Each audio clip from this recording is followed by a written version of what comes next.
আসসালামু আলাইকুম ভিউয়ার্স, আশা করি সবাই ভালো আছেন। আপনাদের দোয়ায় আমি অনেক ভালো আছি। আমরা আজকে যাইতেছি হলো টাঙ্গাইল জেলার মির্জাপুর উপজেলার নামকরা একটি জায়গা মহিরা জমিদার বাড়িতে। মহিরা জমিদার বাড়ি আমাদের মির্জাপুর উপজেলায় থাকা সত্ত্বেও আমরা কোনোদিন যাই নাই। তার কারণে আমরা সিদ্ধান্ত নিলাম ঈদ পরবর্তী মজা করার জন্য একটু ঘুরে আসি। তাই আমরা মহিরা জমিদার বাড়িতে যাওয়ার উদ্দেশ্যে সবাই মিলে রওনা দিলাম। যেহেতু হাইটা যাওয়ার পথ না, আমাদেরকে বাসে করে যাইতে হবে। তার কারণে আমরা বাস স্টপে দাঁড়াইলাম। সবাই বাস স্টপে দাঁড়ানোর পরে বাস আসলো। বাস আসার পরে বাসের যে সুপারভাইজার আছে তার কাছে জিজ্ঞাসা করলাম যে কত করে ভাড়া লাগবো। 30 টাকা করে ভাড়া দিম, কোনো কথা নেই। এই কাকু কি কোন 30 টাকা করে? হ্যাঁ 40 টাকা, 10 জন 30 টাকা করে, 30 টাকা। ওকে তাহলে যামু। এই যামু 30 করে 300 একদম 30 দোনের বাইলে। তারপর সুপারভাইজারের সাথে ভাড়া ঠিক হওয়ার পর আমরা সবাই মিলে বাসে উঠে পড়লাম। বাসে ওঠার পরে একটু মজা করলাম সবাই মিলে। এতক্ষণ বইরা গাড়ি নিয়ে খাড়িয়ে থেকে লাস্টে গাড়ি না দেখে এক মুড়ির টিনে উঠছি।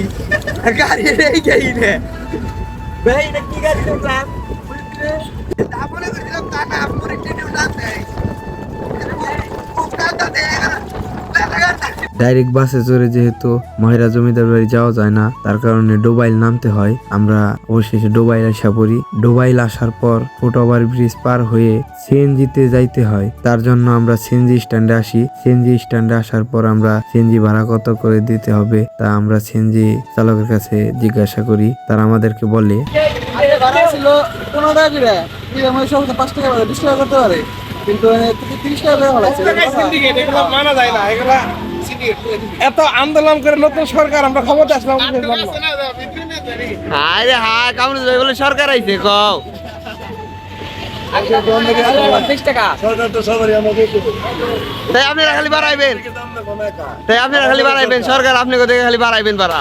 যেহেতু ডোবাইল থেকে সিএনজিতে যাইতে হয় জমিদার বাড়িতে, তার কারণে আমরা সিএনজিতে সবাই মিলে উঠে পড়লাম। উঠে পড়ার পর অবশেষে আমরা জমিদার বাড়িতে এসে পৌঁছাইলাম। পৌঁছানোর পর আমরা কি কি করি সবাই দেখতে থাকেন। আর যাদের ভিডিওটি ভালো লাগবে আমার ফেসবুকটি ফলো দিয়ে পাশে থাকবেন। আর যারা ইউটিউবে দেখবেন তারা সাবস্ক্রাইব করে আমার পাশে থাকবেন। কি কম আর পুলিশ ট্রেনিং সেন্টারের প্যারেড গ্রাউন্ডে অর্ডার রেখে দিছি। বাংলাদেশ না এটা কি কোনোদিন পরিবর্তন হবো? খালি সরকার পরিবর্তন হবো, কিন্তু এই যে বাংলাদেশে এই জিনিসগুলো পরিবর্তন হবো না। নিয়মটা কোনো নিয়ম, কোনো নীতি কিছুই পরিবর্তন হবো না। ঘুরবারে শান্তি নেই। নয়কাটা আইছে বুয়াই উঠে কি আইছে, ওই যে এনে জামা খারাপ করে থুয়ে এই যে আকবার গেছে কিন্তু আমাকে বই হয়েছে আকবার গেছে, তো আমাকে কয়ে যায় না বুয়াই উঠে গিয়ে কিনে ঘুরবার লাগবো। ওয়া তো বল না, বুয়াই উঠে গিয়ে এনেছে ইনা হান্না মুখে দিলে দুইজন গেছে আকবার আর দুইজন গেছে পাহারা দিবে। নাই রে ওয়া তো বল না, হ্যাঁ ঘুরবার গিয়ে আগা তাই তো কই আয় না কে। এই যে 2 মিনিটের মধ্যে 3 বার গেলাইছে, পাতলা এক বলেইছে কালকে ইসার পুরা আমাদের অনুষ্ঠান আছে হেরে, ওই যে ইসার পুরা খাইছে, পুরা খেয়ে এই যে আমি যে পাতলা সিয়া গেছে আর মহেরা জমিদার বাড়ি এই যে হেনে ওই যে একবার গেছে গা। যেহেতু জমিদার বাড়িতে ঢুকতে টিকিট লাগে, তার কারণে আমরা সবাই মিলে টিকিট কেটে নিলাম।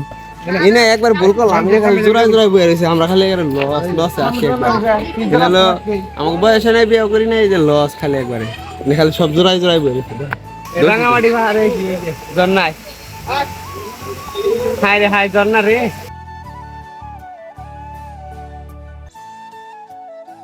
আর এটা হলো ছোট একটি পার্ক, এখানে ছোট বড় সবাই মজা করতে পারবে।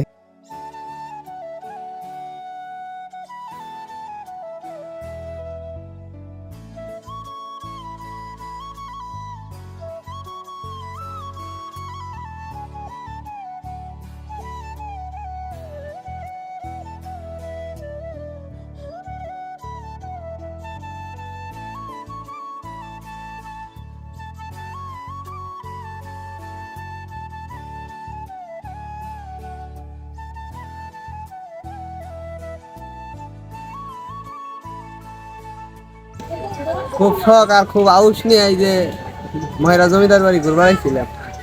এই না যা দেখলাম, বউ ছাড়া এই না একবার পাপ, সোজা কথা একবার পাপ। বউ ছাড়া কেউ না, বউ যদি নিয়ে আহেন তাহলে মনে করেন যে রোদ উঠলো সমস্যা নাই, এই পার্কের মতো আছে, বউরে নিয়ে সুন্দর জড়িয়ে ধরে বয়ে থাকতেন, শান্তি। আর আমরা চাইছি বউ ছাড়া, এই যে রোদ, বাবারে বাবা, কটা ছবি তুলে গেছিলাম, পুইরা গেছি গ্যাসের কথা, বউ ছাড়াই নেই না, একবার না করে দিলে এই নিলে।